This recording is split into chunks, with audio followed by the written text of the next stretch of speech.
কথা, তোদের বাবা ঢাকা থেকে ফিরে আসুক। ইস, ছেলে দেখি লজ্জায় লাল হয়ে গেছে।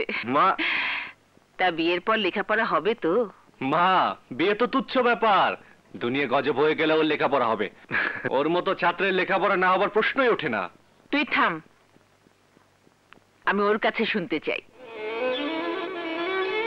মা, এক মা পরের বাড়িতে কাজ করেও আমাকে লেখাপড়া করানোর স্বপ্ন দেখত। সেই স্বপ্ন পূরণের আগেই তিনি মারা গেলেন। আরেক মা তুমি তুমি আমাকে বুকে টেনে নিয়ে সেই মায়ের স্বপ্ন পূরণ করছো। লেখাপড়াকে আমি জীবন গেলেও ছাড়তে পারি মা। ব্যাস, এবার আমি নিশ্চিন্ত। এখন শুধু তোর বাবা ফিরে আসার অপেক্ষা। বাড়ি ফেরার ঠিক আগের মুহূর্তে এমন একটা জঘন্য অপরাধের ছবি আমার চোখে পড়বে আমি ভাবতেও পারিনি। চৌধুরী, চৌধুরী, কাগজটা নষ্ট করো না। খুব বড় লোকসান হয়ে যাবে। ওই একটা কাগজের উপরে 30 লাখ টাকা নির্ভর করছে।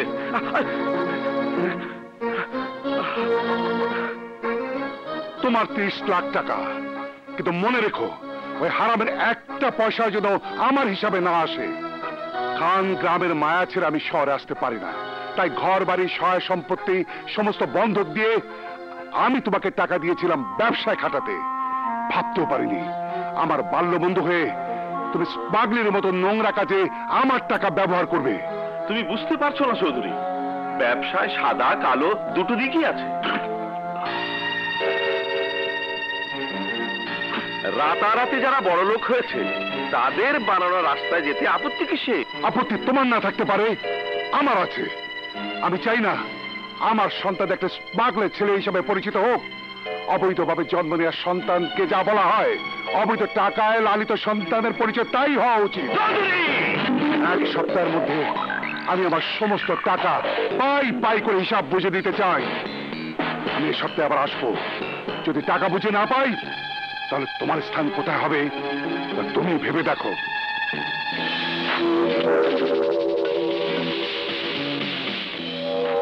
আমার স্থান কোথায় হবে? জেলে? তুমি অনেক কথা জেনে গেছো।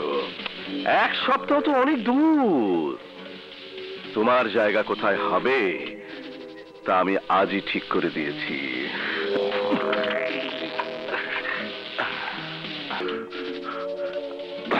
সরি,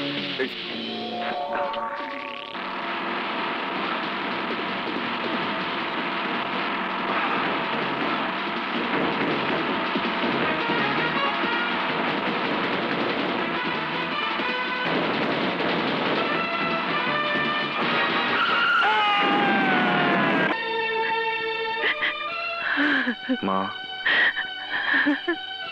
কেঁদো না, মা কেঁদো না।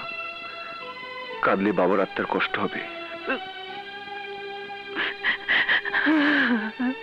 মা, আত্মার শান্তি কিসে হয় জানি না।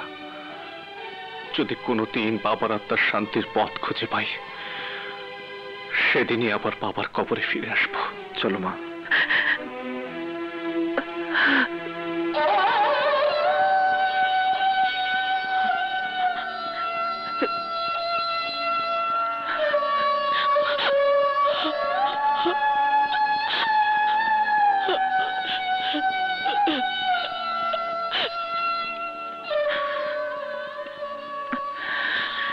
মা, আশা তো অনেক করেছিলাম, কিন্তু তোকে তো আমাদের সাথে সাথে পথে টেনে আনতে পারি না।